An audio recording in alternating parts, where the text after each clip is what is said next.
Et cette situation a de nous amener au Rassemblement des communistes en partant de la situation actuelle.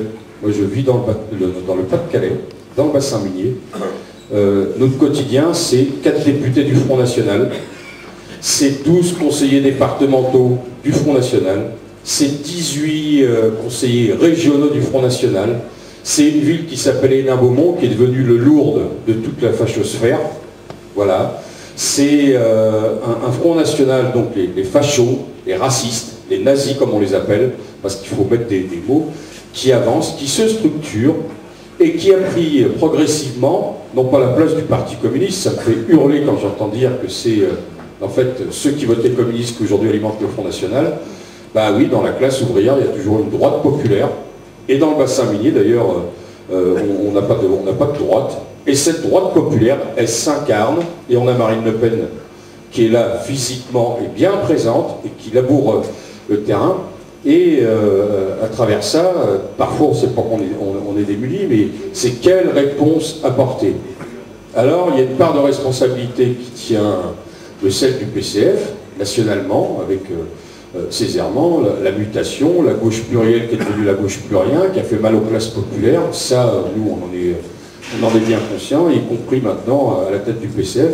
Je pense que ça commence, je dis bien, ça commence à bouger un tout petit peu, donc il va falloir mettre quelques coups de pied là où je pense, pour que ça aille un peu plus loin, mais c'est une nécessité. La deuxième, c'est, je peux comprendre, il y a des camarades qui ont fait le choix de quitter le PCF, de créer d'autres organisations ou autres, par dépit, par colère, par rage, par volonté révolutionnaire.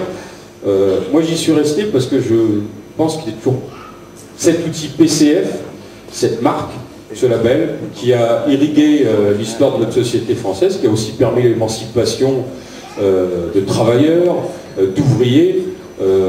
Cette matrice de 1920 n'est toujours pas morte, même s'il y en a eu, s'il y en a qui ont eu la volonté de la casser et de la tuer, mais elle est toujours valide. C'est pour ça que je continue à me battre à l'intérieur, et que se pose également, et il faudra qu'on le pose dans le PCF en lui-même, celui du rassemblement des communistes de France et de Navarre, et d'ailleurs. Et je pense que dans ce cadre-là, va falloir qu'on continue à se rencontrer. D'ailleurs, c'est fait. Je vais faire un peu de pub, mais le 18, 19 et 20 mai, on a notre fête fédérale qui s'appelle la Fête de l'Humain d'abord. 3 jours de festivités avec une site internationaliste, avec des librairies, avec de nombreux débats, avec de nombreux événements. Et notre thème, c'est faire du populaire pour combattre tous les populismes. Et je pense que dans la classe ouvrière, parce qu'elle n'est pas morte, la classe ouvrière, elle existe. Aujourd'hui, elle a été divisée et morcelée en plusieurs sous-ensembles. Il y a besoin de moments comme ça, autour de festivités, où on rentre, et quand on sort, on se dit, bah tiens, j'ai pas perdu ma journée, parce que j'ai entendu des belles choses, j'ai vu des belles choses, et j'ai pu aller à une fête, parce que l'entrée est à 5 €, mais c'est un choix politique qu'on fait, ça nous coûte des sous.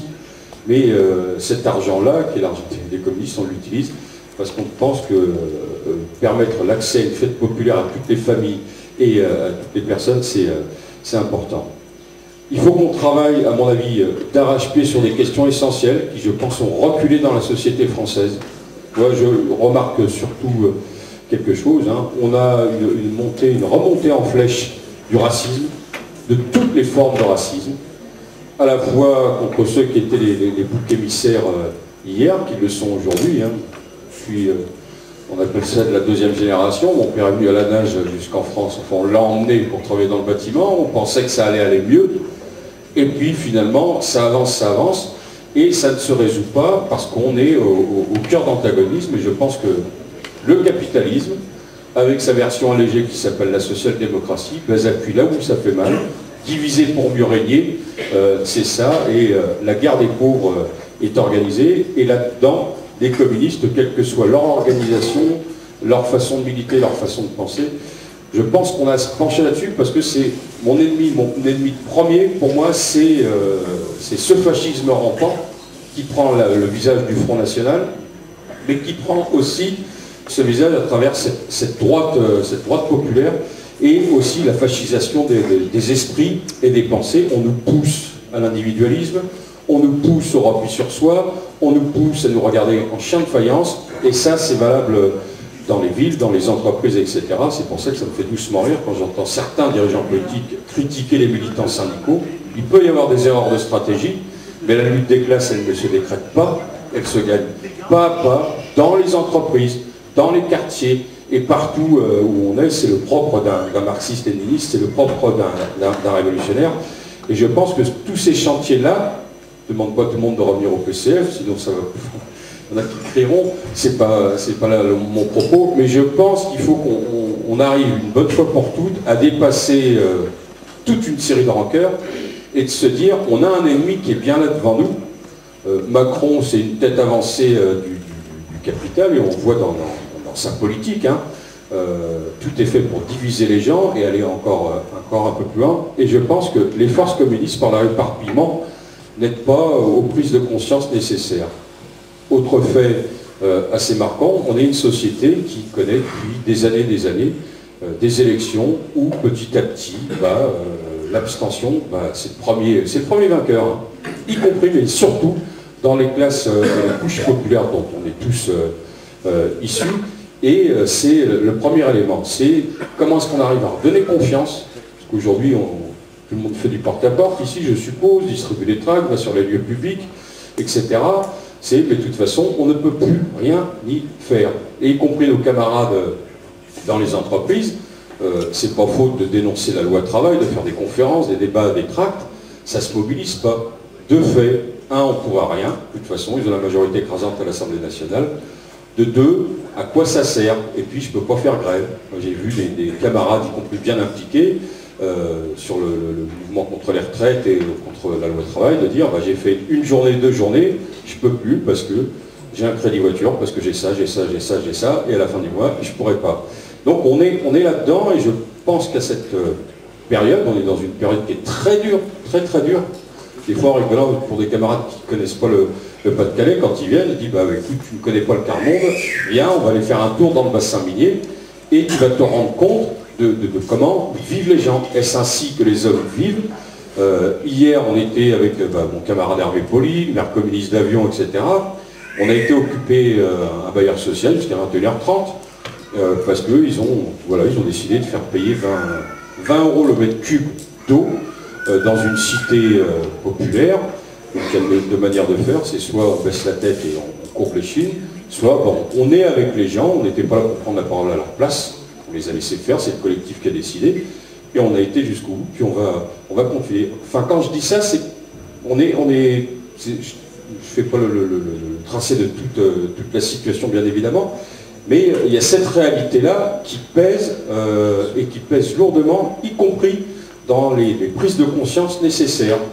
Ce qu'on voit à l'échelle planétaire, ce qui se passe dans les pays du monde, on n'a jamais autant de guerre, mais de manière brillante, les orateurs avant l'ont ramené en faisant le lien avec la révolution d'octobre il y a 100 ans, on est dans cette situation où peut germer et peut sortir le fascisme. On n'est pas à l'abri, c'est pas derrière nous, et cette belle victoire non soviétique, et notamment Stalingrad, comme ça a été souligné, elle peut nous retomber sur la tête, sauf que là, il n'y a plus l'Union soviétique, et on serait fort démunis. Donc je pense que le camp communiste a tout intérêt à se rassembler, à se retrouver, discuter. Alors ce ne sera pas simple, bien évidemment, parce que c'est le fruit d'histoire et de ressenti, mais je pense qu'on peut raisonnablement se dire qu'on peut travailler, se battre et lutter avec acharnement pour renationaliser cette place du colonel Fabien, pour qu'elle redevienne la maison commune de tous les communistes. Voilà, merci.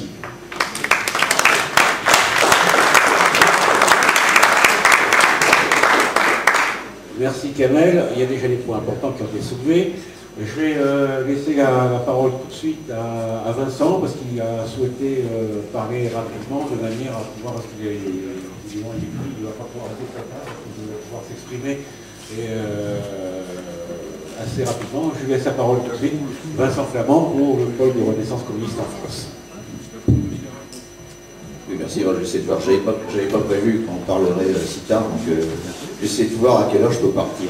Donc si je m'en vais, c'est pas que je suis fâché, c'est parce que bon. Mais bon, je vais peut-être pouvoir rester, je sais pas encore dans les messages. Chers camarades, donc au nom du PRCF, je remercie la coordination, pour son invitation. Espérons donc que cette réunion permettra de clarifier toutes les positions.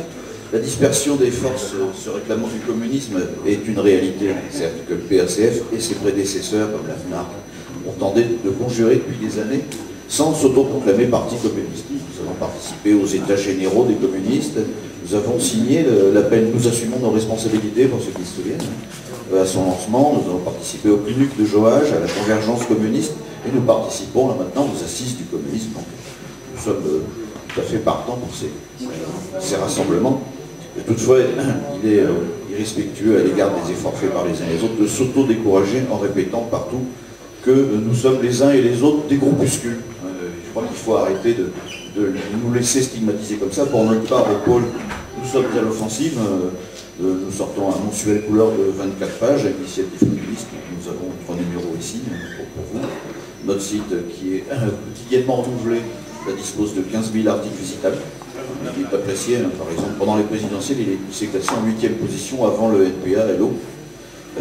Et notre revue théorique étincelle publie des auteurs connus internationalement comme Annie Lapoirise ou le philosophe portugais José Baratamoura. Nos camarades ont publié de nombreux livres ces dernières années, notamment aux éditions Delga. Claude Langlais, par exemple, vous propose des ouvrages aujourd'hui, au milieu des autres, dans les champs philosophiques, politiques et historiques. Nous sommes fort investis dans la défense du syndicalisme de classe. Nous défendons la FSM contre la CES depuis ses origines, vous vous en doutez. Nous avons organisé en 2013 un anniversaire de Stalingrad Café Date. Nous sortons d'un meeting internationaliste retentissant le 4 novembre, où des camarades de la Corde sont venus pour saluer de nombreux partis communistes étrangers, parmi lesquels, pour n'en citer qu'un, le PC portugais, ce qui est très important. Et notre commission internationale est en liaison avec près de 100 partis communistes et démocratiques. Nos JRCF ont récemment couvert d'affiches toute la région parisienne pour célébrer Octobre Rouge. Nous sommes organisés officiellement, le plus souvent avec des statuts en préfecture, dans un tiers des départements, avec présence militante plus ou moins visible dans 2 tiers des départements de France. Et le PRCF s'honore de compter dans sa présidence ou dans son comité d'honneur des figures de proue de la résistance, comme Léon Landini, Nelly Dubois ou Pierre Pancher, le grand député du Nord, le regretté Georges H. dit Joël Bolchot, une figure de mai 68 comme Roger Sylvain, le militant anticolonialiste Henri Alec, qui n'était pas toujours d'accord avec nous, mais qui n'en disait pas moins avec malice, si le PRCF n'existait pas, il faudrait l'inventer. Nos camarades pionniers du comité internationaliste pour la solidarité de classe, ex-comité Honecker, né dans le Pas-de-Calais, donc la Provence du Nord, luttent depuis sa fondation contre l'eurocriminalisation du communisme, et ils sont pionniers dans la défense progressiste des langues d'Europe évincées au profit du globisme. Tout ça, donc, on ne le rappelle pas par veine gloriole, parce que nous sommes conscients de nos lourdes insuffisances, mais parce qu'il faut arrêter de s'auto-flageller si on veut dépasser les divisions et aller vers la reconstruction d'un vrai parti communiste, que, à notre avis, le PCF-PGE n'est plus depuis longtemps, même s'il y a encore de vrais communistes dans le PCF, ça c'est indéniable. Concernant cette reconstruction, la question est moins pour nous d'additionner la carpe au lapin, selon la vieille méthode menchevique, faire large sans s'occuper du contenu de classe et dénigrer le centralisme démocratique pour privilégier l'individualisme, que de savoir si on a les mêmes buts stratégiques. C'est ça qui est essentiel. Après près de 25 ans de lutte contre la mutation révisionniste du PCF, certains d'entre nous ont commencé d'ailleurs en 1973, pour les camarades qui étaient déjà adhérents à cette époque-là, ces buts devraient être évidents pour tous les militants qui veulent vraiment rompre avec la mutation social-démocrate du PCF.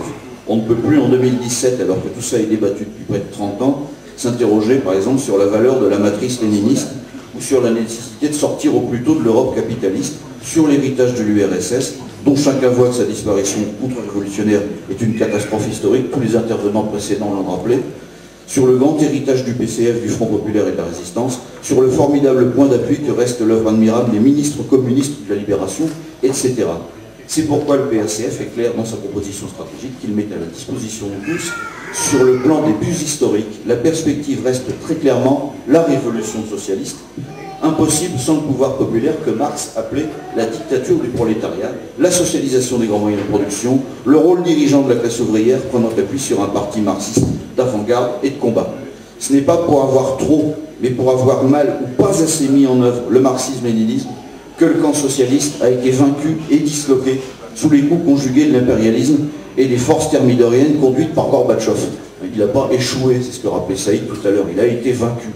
Mais il a été vaincu parce que il a en partie perdu de vue ces données fondamentales. Pour marcher à cette révolution sociale dans les conditions modernes, il convient à la fois de reconstruire le Parti communiste, de relancer et de fédérer le syndicalisme de classe sans craindre de heurter les états-majors euroformatés, de construire un large front antifasciste, patriotique, populaire et écologique que nous appelons nous le FRAPP, F-R-A-P-P-E, où la classe ouvrière sera l'élément moteur, dont le but sera de sortir la France de l'UE et de l'OTAN.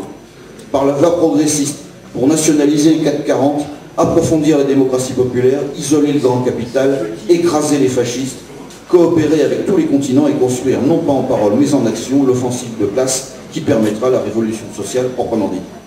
Le contraire tout à la fois des ressuscités de l'union des euro-gauches que nous ressort périodiquement la direction du PCF sous diverses formes, du gauchisme qui sous ses airs révolutionnaires attend passivement l'insurrection populaire, ou de l'étapisme qui consisterait à ajourner le socialisme au profit d'une phase interminable de démocratie avancée. Dans les conditions de notre monde, la sortie par la gauche de l'UE ne peut être que progressiste et populaire. On le voit encore avec le déballonnage du Front National, qui nous explique maintenant qu'il est inutile de lutter pour la sortie de l'euro puisqu'il va tomber tout seul. Vous avez vu le virage? Non, c'est pratique. Et compte tenu que l'oligarchie capitaliste et le MEDEF sont passionnément engagés dans l'euro-dissolution de l'État-nation, ce Frexit progressiste ne peut que créer un affrontement de classe géant, de nature à stimuler l'Europe des luttes et à créer, dans la pratique, pas dans les mots, les conditions de l'éviction révolutionnaire de la classe capitaliste. Pour nous, la sortie de l'Union européenne, c'est ce qui allume la mèche de la révolution socialiste. Ce n'est pas une étape et puis après on attend. Et ce n'est pas le Brexit où on sort par l'article 40 et puis après pendant des années, vous voyez comment on enterre les négociations de sortie.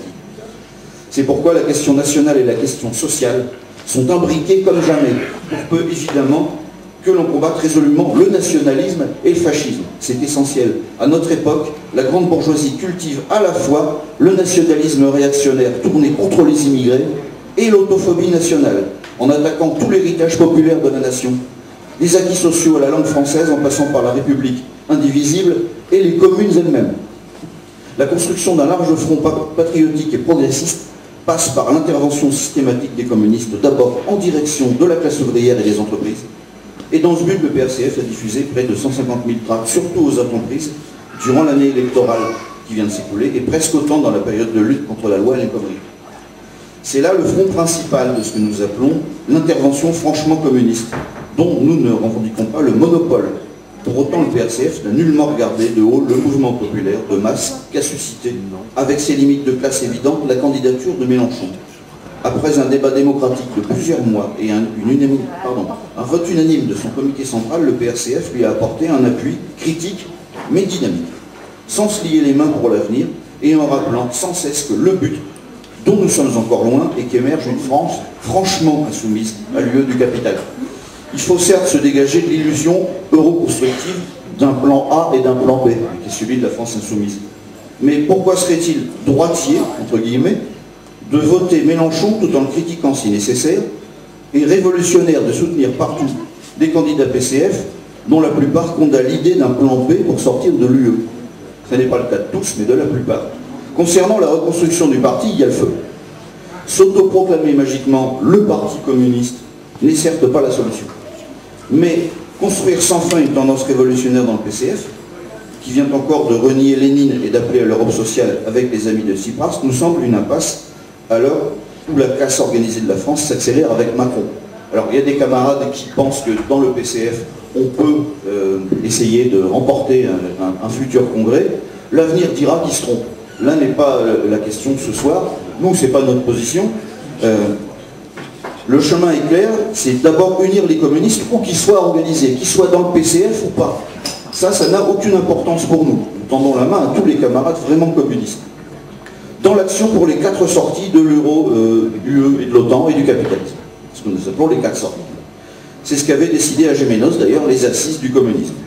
Nous avons regretté que la décision unanimement signée d'organiser tous ensemble sur ces thèmes un meeting national à Paris le 30 mai 2015 n'ait été réellement appliquée que par quelques partenaires. Le but reste la séparation organique d'avec les réformistes et la réunion des révolutionnaires dans un seul et même parti communiste, comme en 1920 lors du congrès de Toul.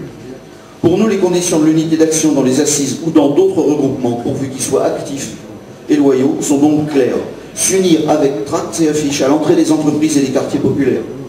Sur la politique des 4 sorties, sans s'opposer de droite ou de gauche, la perspective du socialisme à celle de la rupture progressiste avec l'Union européenne. Pour nous, si important qu'il soit conjoncturellement, notre soutien critique à Mélenchon est si peu une JLM dépendance que nous n'avons jamais rallié ni le Front de gauche, ni la France insoumise en tant qu'organisation, et qu'aux prochaines européennes, nous appellerons sans doute à former un large front patriotique, progressiste et internationaliste, et pourquoi pas aussi une large convergence communiste pour le boycott de cette élection supranationale que la France insoumise n'appellera manifestement pas à boycotter, semble-t-il. Par ailleurs, la question de l'union des communistes se pose en termes d'action.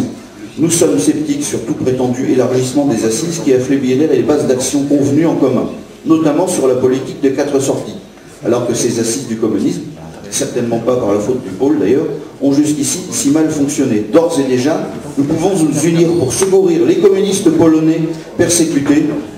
Nous avons une pétition que vous pouvez signer ici si vous ne l'avez pas encore fait, et pourquoi pas pour mettre en place, nationalement ou localement, pourquoi pas dans le Nord-Pas-de-Calais d'ailleurs, une manif nationale ou régionale pour sortir la France de l'UE par la voie progressiste. C'est au pied des murs qu'on voit le maçon, c'est dans l'action sur des bases radicalement eurocritiques qu'on peut former une unité d'action qui en soit une et soit pas en réalité une unité pour l'inaction et la paralysie mutuelle. Tout en appuyant, comme toujours, les camarades du PCF qui affrontent leur direction social-eurocrate sur des bases de classe, nous appelons à tout faire pour que 2020 ne soit pas seulement un anodin anniversaire de plus du Congrès de Tours, mais une balise rouge pour un nouveau Congrès de Tours rassemblant les révolutionnaires dans un vrai parti communiste, tout en séparant enfin les dirigeants euro-réformistes qui, depuis longtemps, campent de l'autre côté de la barricade sociale. Je vous remercie de votre attention, camarades.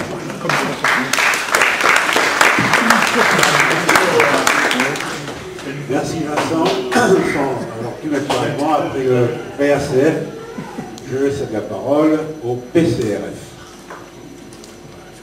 Merci. Bon, d'abord, un remerciement aux camarades du RCC, du 59 et du Cerf Barbus pour organiser ce débat qui doit avoir des prolongements. Et je voudrais attirer votre attention sur 2-3 choses. D'abord, parce que, je veux dire, vous n'êtes pas idiot. À plusieurs reprises, il a été fait état d'autoproclamation sur le parti, etc. Et étant donné la conjoncture, il est clair et net que c'est nous que ça vise. Et je voudrais expliquer pourquoi nous avons choisi le nom de Parti communiste révolutionnaire de France.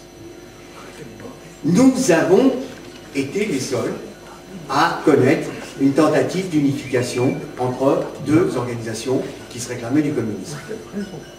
Et, malheureusement, nous avons fait une erreur.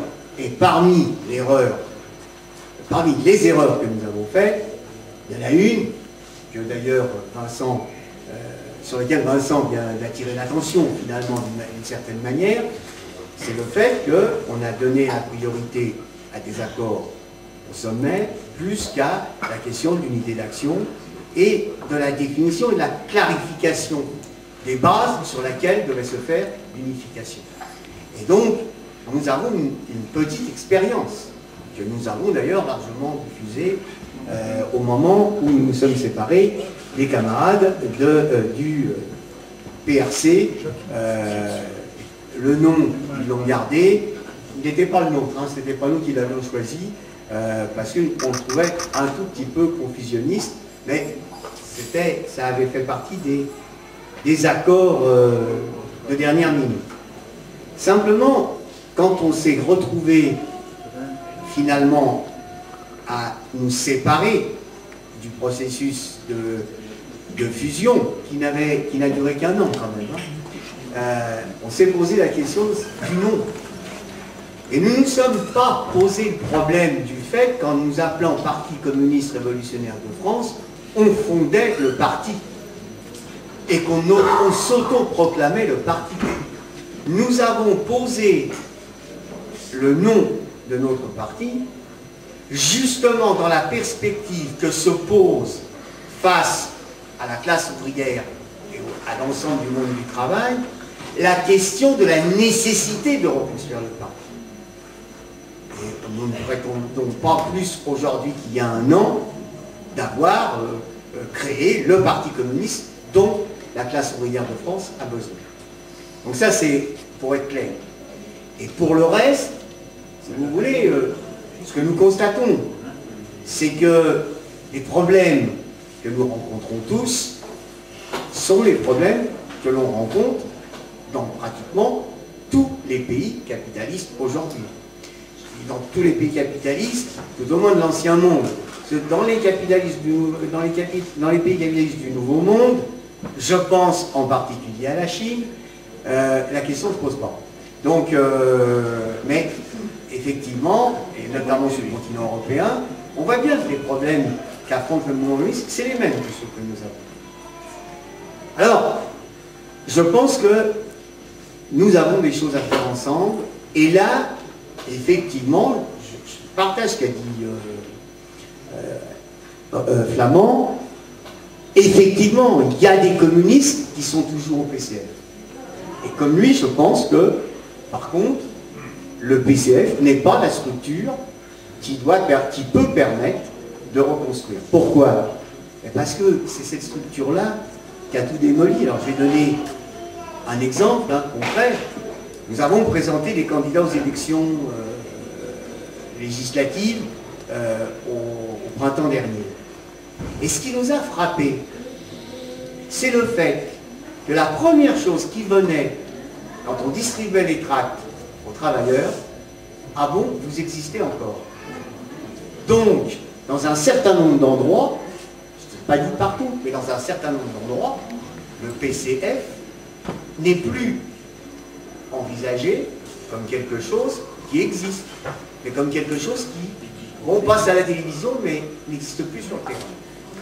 Et donc, la nécessité de reconstruire le parti, elle se pose bien par rapport à ça. La deuxième chose, et ça c'est un phénomène nouveau qui nous est apparu lors des manifestations depuis le mois de septembre, à toutes les manifestations. Je dis bien à toutes les manifestations. À Paris,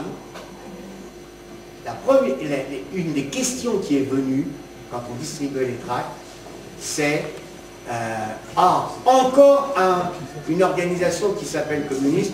Et là, je rassure tout le monde, hein, les problèmes de cycle, etc. n'avaient absolument aucune importance. On était tous mis dans le même sac, y compris le PCF d'ailleurs. Mais quand est-ce que vous allez vous unir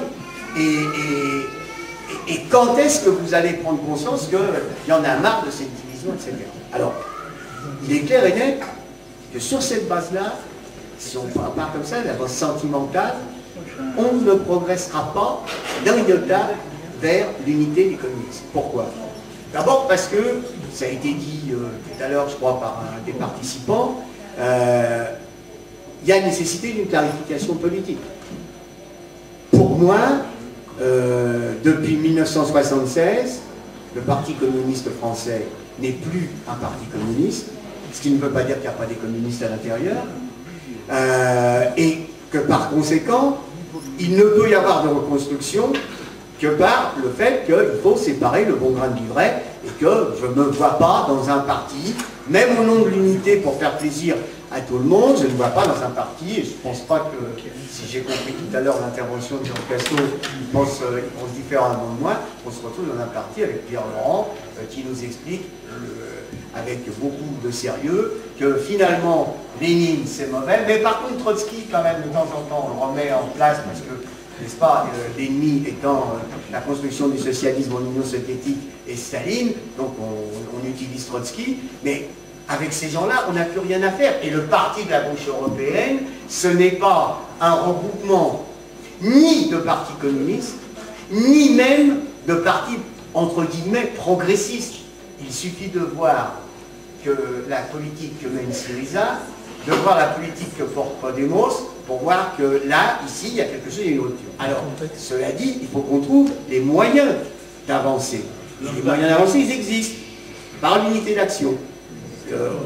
Moi, je pense que, par exemple, il y a sûrement aujourd'hui, plus qu'hier, la possibilité qu'en tant que militants communistes, nous allions dans le même sens sur le plan syndical. Il faut reconquérir les organisations syndicales sur des bases de classe. Alors, ce n'est pas les communistes qui vont le faire, mais c'est les communistes qui doivent contribuer à ce que ça se fasse en mobilisant les travailleurs de façon à retrouver un syndicalisme qui soit un syndicalisme au service de la classe ouvrière et non pas un syndicalisme qui soit capitule, soit carrément au service des patrons quand il s'agit de force ouvrière ou de la CFDT. Donc, je suis entièrement d'accord avec ce qu'a dit aussi Flamand. La question, par exemple, de la bataille à l'intérieur du mouvement syndical, la FSU et la CGT, sur la nécessité de renforcer la Fédération syndicale mondiale, c'est une bataille qui concerne les communistes, parce que la Fédération syndicale mondiale, c'est aujourd'hui l'arme politique internationale des travailleurs dans la lutte contre la bourgeoisie à l'échelle mondiale. Donc par conséquent, là, je crois qu'il y a des fronts qui sont possibles. Et de la même manière d'ailleurs, quand il s'agit de la bataille contre la répression, etc. Et je pense qu'on peut aller au-delà. Cela dit, autant je suis d'accord avec l'expression « le feu est dans la demeure », à propos de lui, la nécessaire unité des forces communistes, en même temps, je pense qu'il faut que nous fassions attention, et notre expérience là-dessus, si vous voulez, nous conforte dans cette idée, au fait qu'on ne peut pas aller plus vite que la musique dans cette question. Moi, je suis frappé par une chose. Je lis le livre du camarade Gasto, 4 volumes sur les Lumières, et grosso modo, à 97%, je suis d'accord. Je lis un certain nombre d'interventions du RCC, de la coordination de Barbus, et sur un certain nombre de questions, je suis entièrement d'accord. Ceci dit, est-ce que c'est suffisant pour permettre la fondation d'un parti communiste ensemble aujourd'hui? Je pense que non. Parce qu'il y a un tas de problèmes qui nécessitent discussion, maturation, et comment on dit quand l'eau passe à travers le sable, l'épuration. Moi, je suis frappé par une chose, les positions qu'un certain nombre de camarades ont sur Mélenchon et la France Insoumise. Parce que Mélenchon et la France Insoumise, ça fait partie des alternatives aujourd'hui à la social-démocratie, au même titre que Syriza et Podemos. Je crois qu'il ne faut pas qu'on s'y trompe. Et que si nous apportons les uns ou les autres la moindre aide à la tentative de mettre sur pied une nouvelle force de type social-démocrate autour de la France Insoumise et de Mélenchon, ça va à l'encontre de la nécessité de construire un mouvement communiste. Alors qu'on se mette bien d'accord, il ne s'agit pas de jeter la pierre à tous les militants de la France Insoumise. Au contraire, il faut qu'on aille au débat, il faut qu'on aille à la confrontation. Ce que nous avons constaté pendant la campagne électorale, notamment dans les Hauts-de-Seine, c'est qu'il y avait un tas de candidats de la France Insoumise qui, quand on discutait avec eux, en général c'est eux d'ailleurs qui provoquaient le débat, qui m'interpellaient. Quand on discutait avec eux, à nos questions, à nos mises en garde, ils répondaient « oui, vous avez sûrement raison, mais on ne peut pas faire autrement, la situation, gna gna gna gna. » Mais c'est vrai que la France Insoumise, ce n'est pas la social-démocratie constituée. Mais le danger, c'est que c'est la social-démocratie en voie de reconstitution. Donc je crois qu'il faut qu'on réfléchisse, il faut qu'on en discute. Il faut qu'on ait une polémique, je vais dire, la fameuse formule, une polémique civilisée entre nous sur ces questions-là, parce qu'elles font débat, elles posent problème. Elles posent problème, y compris dans le mouvement syndical, chez les travailleurs. Il y a un tas de gens qui aujourd'hui, moi je suis frappé par le fait, il y a un tas de gens qui en 2012 étaient des fanatiques de la candidature Mélenchon et qui aujourd'hui sont absolument dégoûtés, etc. etc. Bon, il y en a d'autres qui ont fait la démarche inverse, mais ceci dit, la réalité, c'est qu'il faut qu'on en discute. Autre élément, nous sommes, nous, pour la sortie de la France de l'Union européenne. Mais nous tiquons sur la formule des 4 sorties. Parce que pour nous, il n'y a qu'une seule sortie, en fait. La sortie, c'est la révolution socialiste. Et cette révolution socialiste passe par une bataille pour sortir, casser l'Union européenne, comme le prolongement de la dictature de classe de la bourgeoisie française, qui appartient à la direction de cette Union européenne. Et donc, il y a la nécessité ici de discuter. On peut trouver des terrains d'accord, mais à condition qu'on en discute, parce que si chacun fait dans son coin, on n'avancera pas et on s'enfermera dans une argumentation qui finalement n'aboutira pas. Sur le reste, il y a des divergences qui sont fondamentales, d'autres qui ne le sont pas. Mais c'est vrai que, par exemple, sur la question des causes de la chute du socialisme, de la défaite du socialisme, il y a aussi là-dessus besoin de discuter. Et là, c'est pas tant entre les trois organisations que j'ai citées tout à l'heure que se pose la question. C'est ça, elle se pose, y compris par rapport à des camarades que je considère comme des militants révolutionnaires, mais qui, sur la question de la construction du socialisme jusqu'en 1953, ont un certain nombre de positions qui ne me paraissent pas justes sur le fond, et qui ne voient pas que le tournant, c'est bien 1956, le 20e congrès du Parti communiste de l'Union soviétique. C'est des questions qu'il faut soulever. Mais ce n'est pas ces questions-là qui sont les questions fondamentales. La question fondamentale, c'est la question stratégique. Qu'est-ce qui est aujourd'hui à l'ordre du jour, malgré la défaite du socialisme? Et bien moi je dis, ce qui est à l'ordre du jour aujourd'hui, malgré la défaite, c'est la question de la révolution socialiste. Et qu'il n'y a pas d'étape intermédiaire entre les batailles d'aujourd'hui et la bataille du rassemblement des masses pour affronter directement le capital, son appareil d'État, et le renverser et établir la dictature du prolétariat. C'est une question fondamentale, c'est une question qui est discutée au plan international, sous des formes ou sous d'autres. On est tous, au niveau, enfin, un certain nombre d'entre nous, nous sommes tous contre l'idée de l'État. Cela dit, on n'en tire quand même pas tous les mêmes conclusions. La preuve, je l'ai dit, certains ont soutenu Mélenchon, nous, on a dit ni Mélenchon, ni personne d'autre. Et on a dit aussi, ça c'est important par rapport à ce qu'a dit Vincent, nous avons dit ni Mélenchon, ni quelques candidats du PCF, tel qu'il est. Parce que, je ne sais plus comment s'appelle le type de l'Auvergne, la Chassaigne, excusez-moi, mais entre Mélenchon et Chassaigne, je ne vois pas une différence qualitative. Quantitative, oui, il y en a. Mais qualitative, je n'en vois pas.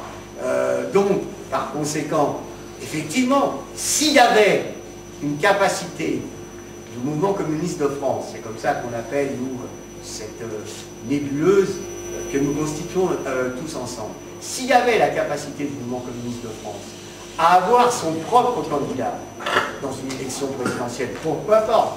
Je ne sais pas si c'est essentiel, mais pourquoi pas?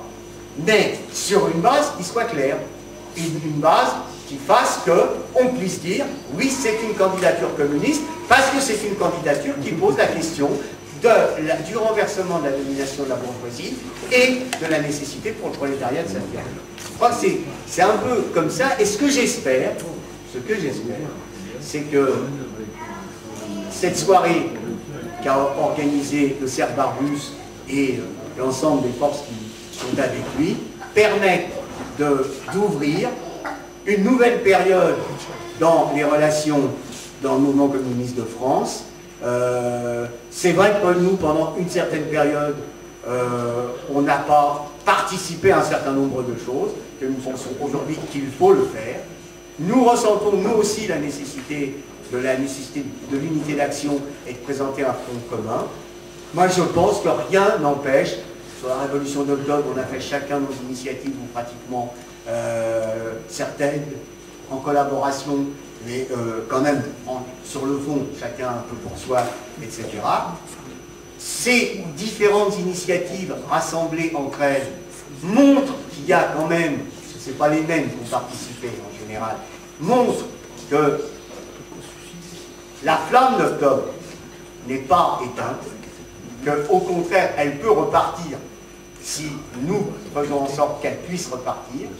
Et donc, préparons pour l'année qui vient un certain nombre d'initiatives sur la base de la nécessité de rassembler, d'organiser les masses contre la politique du capital monopoliste et de son poulain actuel Macron, et de faire en sorte qu'on profite, y compris du calendrier, pour avoir quelques petites initiatives en direction de l'opinion publique, pour montrer que nous existons, pour montrer que le marxisme-léninisme est toujours vivant.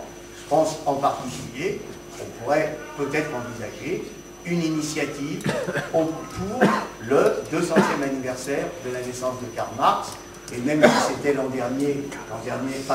si c'était en 2017, et qu'en 2017 il fallait mettre l'accent sur la révolution d'octobre, on pourrait lier le 200e anniversaire de la naissance de Marx, par exemple, avec l'anniversaire, le 150e anniversaire de l'apparition du Capital, pour lequel d'ailleurs nous organisons, notre parti, un cycle d'études et de formation qui est ouvert à nos militants et à l'ensemble de ceux qui veulent lire le Capital, et auquel on invite d'ailleurs les camarades qui le veulent. On ne fera pas de polémique politique, on ne fera pas non plus de prosélytisme politique, mais on étudiera ensemble le Capital, parce que, je sais, là c'est Boismama qui disait, à juste titre, que bien sûr, si nous disparaissions tous, à un moment ou à un autre, le marxisme-léninisme deviendrait la nécessité pour le mouvement populaire de se refaire et pour la classe ouvrière de mener son combat, mais tant qu'à faire, évitons la catastrophe. Il faut quand même que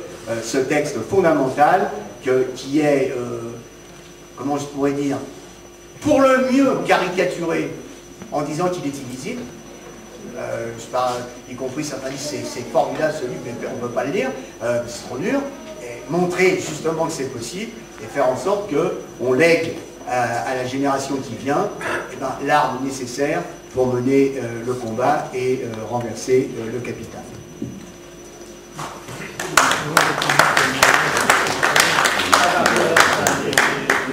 Merci Maurice. On avance dans les débats. Charles Poirot. Bon, alors donc, effectivement, comme il a dit, camarade, je suis là pour l'ANC. J'excuse aussi les copains de la Polex là, qui n'ont pas pu venir et qui m'ont donné mandat pour les représenter. Ils ont fait une connerie parce qu'ils ne savent pas ce que je vais dire. Peut-être plus pour ils ne savent d'autant moins que moi, en arrivant ici, je ne le savais pas non plus et j'ai rien préparé d'écrit. Alors, je ne suis pas venu ici parce que je suis un philosophe. Moi, j'ai découvert la philosophie grâce à Saïd il y a quelques années. J'ai beaucoup de retard que je ne rattraperai pas, ça c'est sûr. Et je ne suis pas non plus un historien. Je savais que j'avais déjà bien plus qualifié que moi pour parler de la Révolution d'octobre. Moi, si je suis venu ici malgré la neige qui m'a fait pas 5 heures de retard, c'est parce que j'ai loupé pour la première fois depuis longtemps la manif nationale des chômeurs qui avait lieu cet après-midi, c'est à cause du terme reconstruction communiste. Alors, quand je vois la situation dans laquelle on est, d'abord le nombre aujourd'hui le dit, même la composition de la salle, la moyenne d'âge, je me dis qu'il faut qu'on soit modeste dans la situation. Moi, s'il y en a qui ont la solution, ils peuvent la dire, hein. Moi j'avoue que je ne l'ai pas. Je ne l'ai pas, je suis très interrogatif. Depuis 17 ans, c'est le congrès de Martigues. Hein. Donc à Martigues, j'étais délégué, c'était mon premier et mon dernier congrès d'ailleurs. Et je fais partie des 5 camarades qui ont lancé l'appel Nous assumons nos responsabilités. Il y avait Daniel Métrac, Pierre Lévy, André Gérin, Jean-Pierre Page et moi. Donc on a lancé l'appel et puis après voilà. Au départ l'appel c'était, moi je ne connaissais rien, je ne savais pas qu'il y avait une coordination, je ne connaissais pas grand chose du parti, j'en étais membre, c'est tout, j'étais surtout un militant syndicaliste. Et on avait lancé l'appel, un nom, un département. Comme ça mettait tout le monde à égalité, ça évitait toutes les... Pourquoi après ça n'a pas marché, alors qu'au départ on a eu plus de 1000 signatures, on avait sorti le logo rouge-vie, ça partait bien quoi. qu'est-ce qui s'est passé à un moment donné? Au moment où on a voulu créer une association nationale, bon, allez, c'est parti en vrac. Après, avec d'autres, on avait fait les rencontres nationales de Marseille, 1, 2, 3, 4. Après, on a lancé les assises du communisme avec Michel Perret, avec quelques-uns, avec Chancol, etc. Et on a avancé. Et on est venu à Gémenos, dont on a parlé tout à l'heure. Et là où ça a été très bien. 3 demi-journées de débat, c'était parfait. On était tous d'accord, le constat, le capitalisme, l'impérialisme, le socialisme, on était tous d'accord. Et quand est arrivé comment on s'organise, boum, c'est reparti. Après, on a laissé l'appel reconstruire, voilà, encore des signatures, et il y en a marre. Et chaque fois, force est de constater que le nombre de ceux qui lancent dynamiquement un essai de rassemblement, il diminue, et ceux qui sont dans l'appel, ils s'épuisent. Si on ne fait pas ce constat-là, moi je trouve que là, pour le coup, maintenant que je sais ce que c'est le matérialisme, on n'est pas matérialiste du tout. Donc après, on a lancé la l'ANC. Donc, plus vous avez le privilège d'avoir à cette tribune le président et le vice-président national, hein, n'est-ce pas? Donc, on peut se congratuler de l'ANC en se disant on va essayer de faire quelque chose qui pour de bon, rassemble. Pourquoi on a lancé l'ANC? Comme on avait lancé la nous assumons nos responsabilités, c'est seulement partant du constat qu'il n'y avait plus de communistes hors du parti que dedans. Parce que ça, c'est depuis 2000 que ça dure.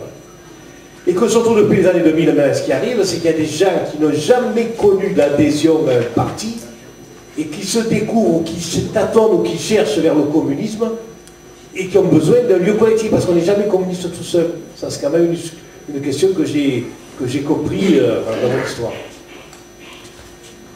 Donc on a créé l'ANC pour ça, en mettant dans les statuts quelque part fou, parce que moi je comprends bien qu'on peut faire des partis, ça je comprends bien, mais le garde-fou qu'on a mis, c'est la possibilité de la double affiliation, quelle que soit l'organisation. Ça semble important quand même. Et de 2, ne pas présenter de candidat aux élections contre une organisation qui se réclame du communisme. Ça peut beaucoup nous limiter. Et l'unité est à ce prix. On vient de passer une campagne des présidentielles. J'ai bien compris qu'il y avait des gens qui se disaient communistes et qu'il était hors de question qu'ils votent Mélenchon et d'autres qui allaient voter pour lui. Lequel était le plus communiste des deux? Moi, j'en sais rien. Franchement, j'en sais rien. Ou alors, il faut que je fasse des purges. Je ne sais pas comment il faut faire. Mais je ne rassemble plus. Et donc, cette question-là, c'est toujours ce qui nous... Et quand je dis qu'il faudrait qu'on soit modeste, il faut en finir avec les... Alors, sur Facebook, c'est fantastique pour ça. Des textes sont magnifiques. Même ce soir, j'entends des choses. C'est pas rassemblez-vous autour de nous. C'est rassemblons-nous, et ça veut dire pas d'abord parler des communistes polonais.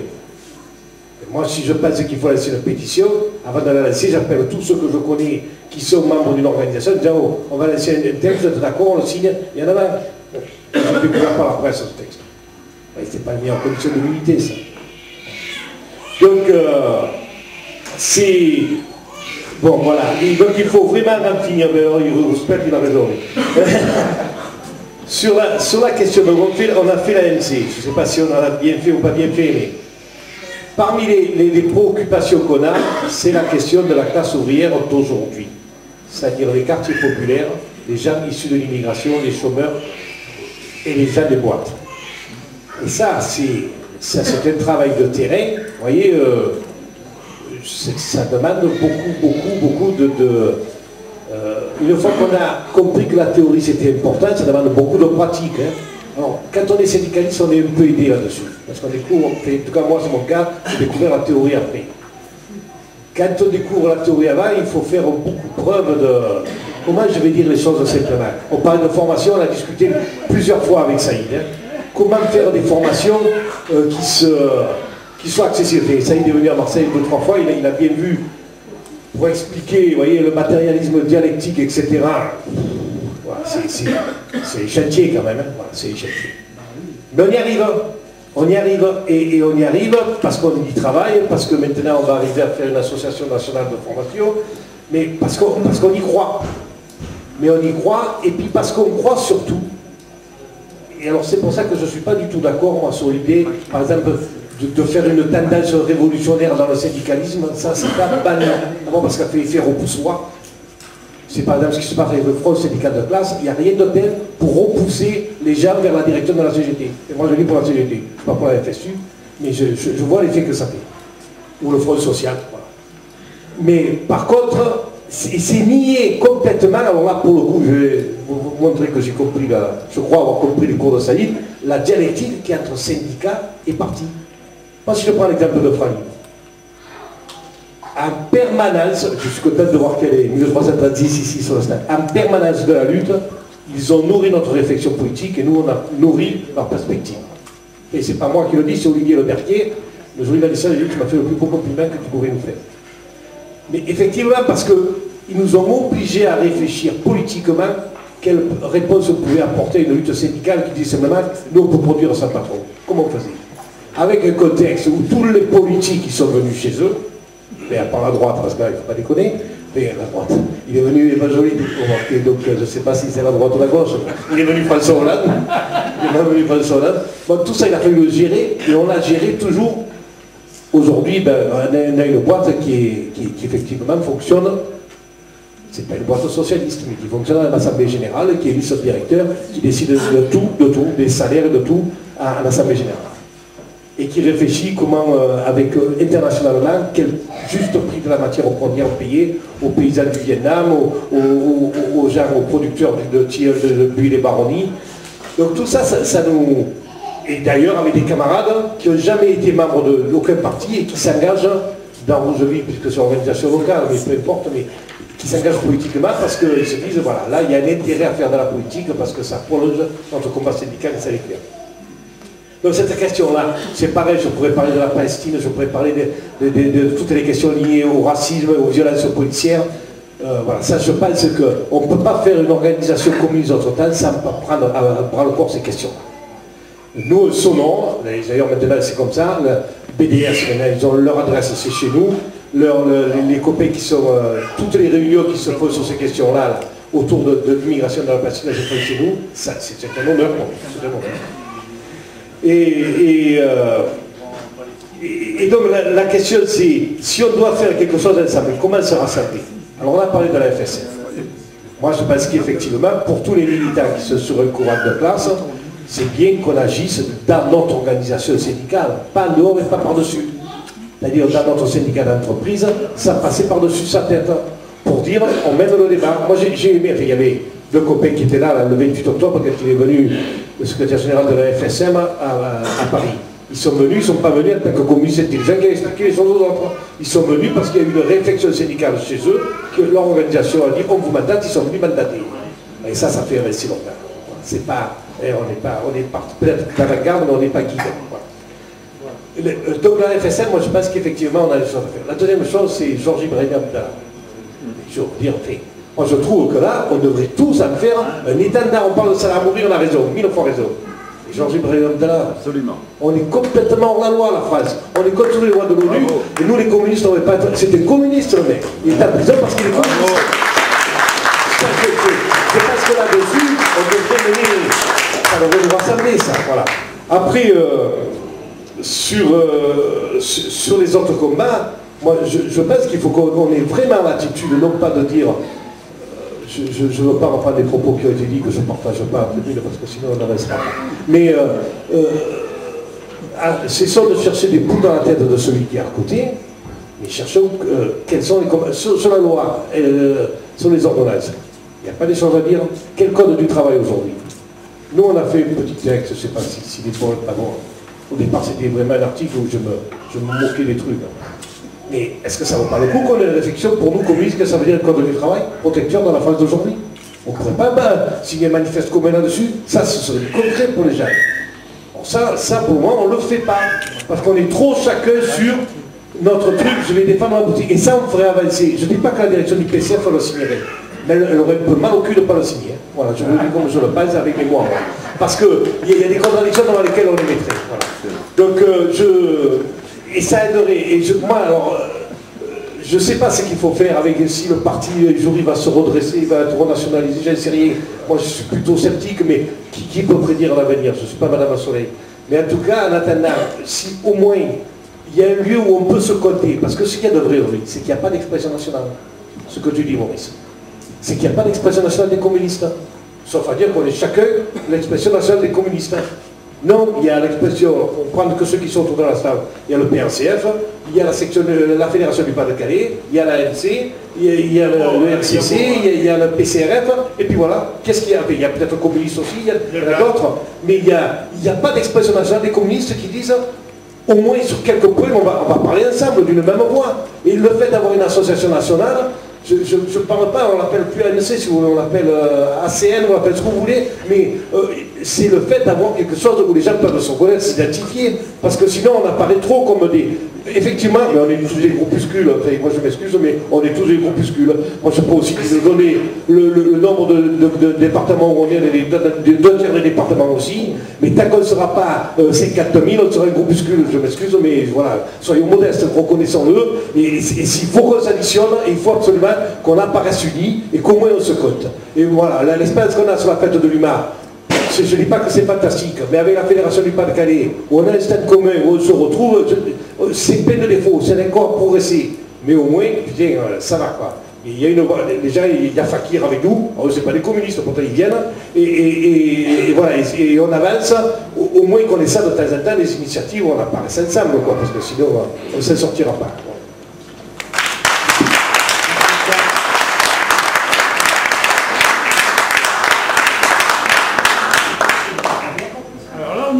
Il est 19h03, je laisse la parole à William Roger, coordination communiste. Ouais, tu me donnes l'heure pour pas que je sois trop long, c'est ça? En plus, je parle. Non, mais bon, voilà, d'abord, je voudrais quand même remercier tous les intervenants là, qui m'ont précédé. C'est vrai, je pense que il faut mesurer, il ne faut pas s'auto-flageller trop. C'est bien de s'auto-flageller de temps en temps, mais il faut remercier le fait qu'autour de cette table, on puisse avoir à la fois des organisations externes au PCF, et à la fois des structures officielles du PCF et de la Fédération du Pas-de-Calais, où je dirais des structures telles que l'ANC qui vient de prendre la parole, je dirais un pied dedans, un pied dehors, en quelque sorte. Je signale d'ailleurs, puisque ça n'a pas été signalé, qu'il y avait d'autres invités. Le réseau Faire Vivre et Renforcer le PCF, qui est un réseau interne au PCF, n'a pas pu venir finalement, s'est excusé, mais avait l'intention ferme de venir. Il y avait un camarade qui devait venir, qui finalement, en dernière minute, s'est excusé tout à l'heure. Que par contre, d'autres ne se sont pas excusés, je le dis aussi. Il y a au moins 2 autres structures qui étaient invitées. C'était sur le papier d'invitation, qui est un autre réseau du PCF qui s'appelle Reconstruire le PCF, animé par les camarades de Paris 15 et de Saint-Quentin qui sont pas là, ils ne se sont pas excusés, et aussi le Parti révolutionnaire communiste et son secrétaire général Antonio Sanchez qui était invité, qui ne s'est pas excusé. Je le dis là, ce qui montre que parfois il y a des facilités de discussion et parfois il y a des blocages ou des difficultés de discussion. Et donc de ce point de vue-là, c'est extrêmement positif que il y a eu des moments où les discussions étaient difficiles, y compris avec mon voisin, qui représente aujourd'hui le PCRF, et le fait qu'on puisse être là autour de la table, même si j'ai de profonds désaccords sur pas mal de questions qui ont été soulevées, mais au moins qu'on puisse en débattre est un élément positif. Le fait de pouvoir discuter des questions. Parce que, à la fois, il ne faut pas s'autoflageller, prendre tout ça comme un acquis, mais il faut quand même garder le cap sur la réalité. Et la réalité, c'est que le mouvement communiste est détruit dans ce pays. C'est ça. Et que l'étape qui est la nôtre, c'est bien la question de la reconstruction. Il est détruit parce que toutes les forces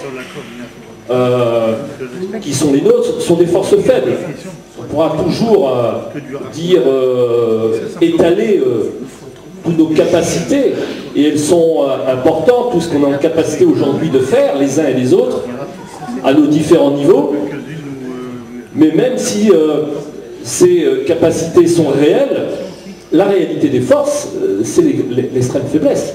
Et même la matrice principale, le PCF tel qu'il est aujourd'hui une coquille extrêmement faible. Si j'en crois le dernier congrès du PCF, il y avait 53 800 inscrits, 30 000 personnes à la louche ont voté sur les différents textes. Alors ça peut paraître beaucoup, mais 30 000 par rapport à ce qui a été expressé, y compris les textes les plus critiques. Si j'en vois, vous savez, il y avait tout un débat sur des orientations. Je dirais il y a au moins 2 orientations, disons, qui avaient une connotation marxiste-léniniste claire, c'était le texte 3 et le texte 4, avec de grands désaccords et divergences entre ces deux. Ceci dit, le texte 3, c'était 3700 votants sur ce texte, et le texte 4, c'était 2000 votants à l'échelle nationale. Donc c'est des grosses forces, mais c'est devenu des éléments quand même relativement faibles. Je crois que c'est quelque chose que les uns les autres, il faut que nous mesurions, c'est que pour l'ensemble de la classe ouvrière des travailleurs aujourd'hui, dans plein d'endroits, aucune structure communiste n'existe ou est faible. Et il faut d'autant prendre ce qui est dit, ce que Kamel dit, par exemple, dans des secteurs où le PC existe encore et est extrêmement combatif, comme étant des acquis précieux qu'il faut de ce point de vue-là conserver. Je crois qu'il faut être à la fois la conscience de la réalité et la conscience de l'importance de sauvegarder les points d'appui qui sont les nôtres. La vraie question, c'est comment maintenant ces différents points d'appui, qui sont les forces existantes, qui sont les forces, comment on peut entamer une discussion et un dialogue pour de l'éparpillement, nous passions à l'étape de la mise en commun dans la perspective de la reconstruction. Cette mise en commun, elle est nécessaire, mais ça passe par des étapes. De notre point de vue, il faut absolument avoir 2 éléments. D'une part, trouver des formes d'unité d'action. L'unité d'action est toujours un élément extrêmement important qui permet de mesurer les points d'accord. Quand il y a accord, il faut qu'il y ait expression de cet accord qui s'exprime d'une façon ou d'une autre.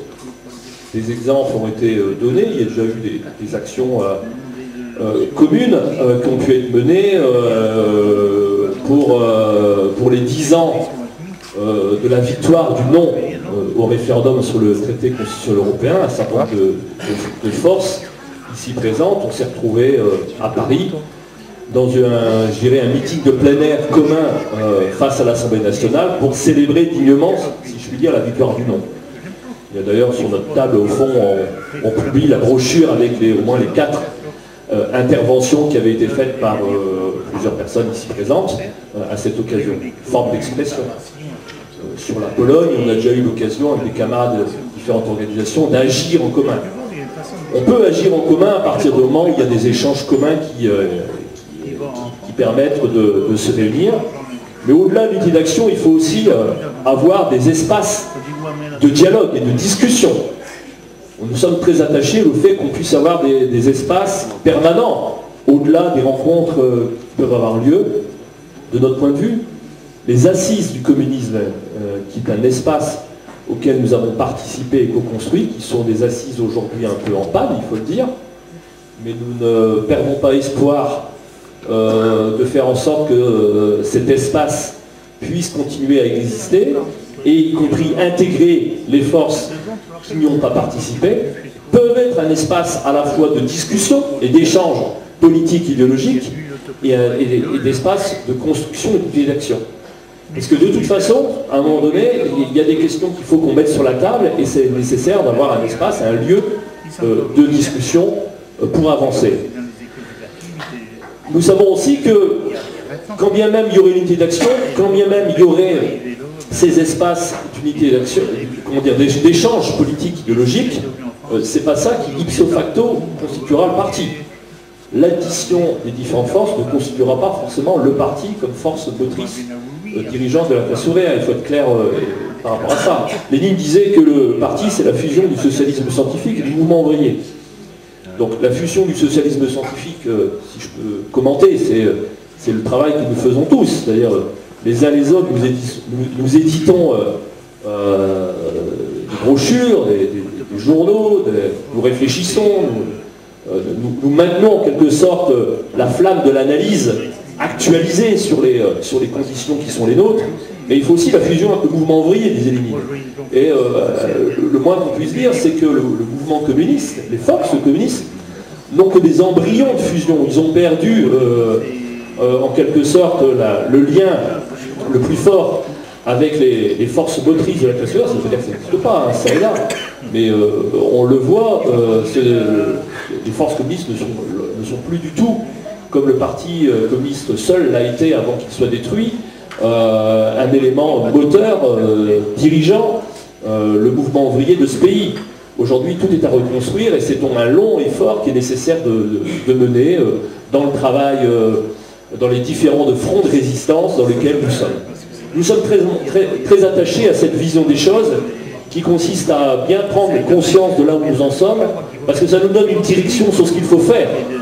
Ce qu'il faut faire, et ça a été dit, y compris l'intervenant Charles, juste avant moi, a donné une indication sur laquelle nous sommes extrêmement d'accord, sur le fait que le mouvement communiste se reconstruira, pas simplement par l'unité d'action des forces communistes, pas simplement par la discussion politique et idéologique des forces communistes qu'il faut mener, mais aussi par l'implication dans les différents fronts de la lutte de classe. Le front syndical en est un, mais tous les fronts de résistance populaire en est un.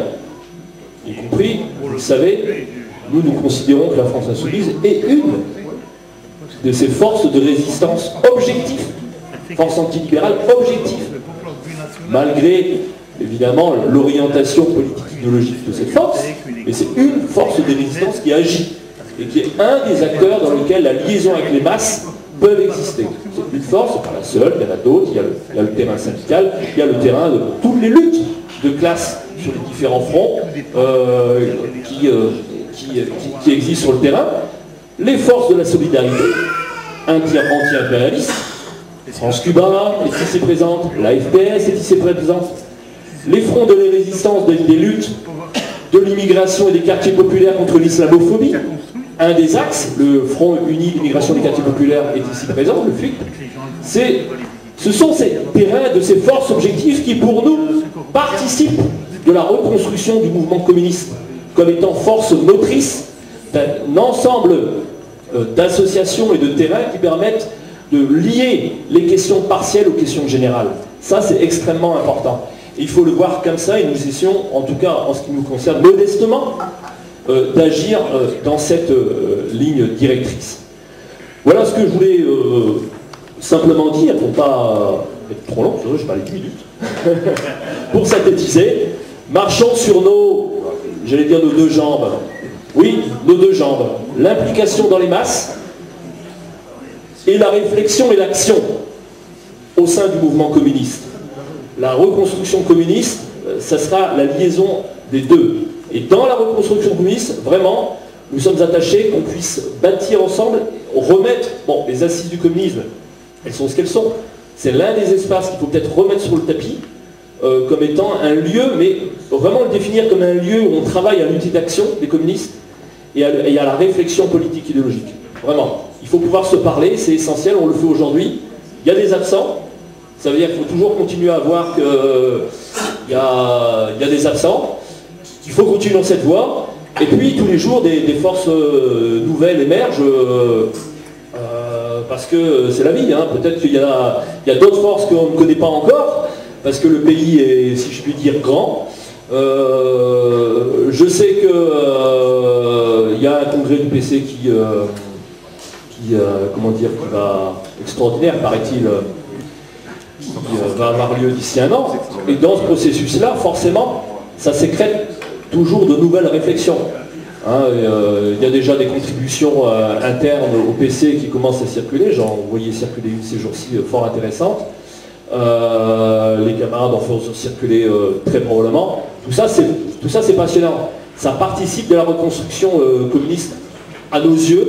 On est très attachés, nous, à avoir un regard sur ce qui se passe à l'intérieur, à l'extérieur. D'ailleurs, la coordination communiste en tant que telle, je le dis et je le rappelle, n'est pas une structure extérieure, mais c'est une structure dans laquelle peuvent participer des militants du PCF, bien évidemment, parce qu'on a toujours perçu la question de la reconstruction comme étant à la fois avoir une indépendance politique organisationnelle n'a jamais voulu signifier le fait qu'on ne cherchait pas à rassembler dans une dynamique ceux qui avaient des expériences d'engagement différents sur le moment. L'essentiel étant la vision stratégique qui est qu'un jour ou l'autre, chacun espère le plus rapidement possible, mais un jour ou l'autre, il faudra qu'on soit tous ensemble dans la même structure.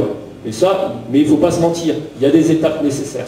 Il y a des étapes nécessaires de réflexion, de discussion, d'échange et de confrontation à chaque moment de nos positionnements communs. Parce que c'est pas vrai que quand on analyse différemment tel ou tel aspect, c'est révélateur de notre compréhension qu'on a du marxisme, aussi tout simplement, de notre compréhension de comment il faut agir vis-à-vis des masses. Est-ce que tel ou tel choix tactique est un révélateur de notre compréhension. Donc ça, il faut le confronter. Il n'y aura rien de pire des fusions trop rapides qui prépareront les éclatements de demain. Je crois qu'il faut qu'on soit très vigilant par rapport à ça.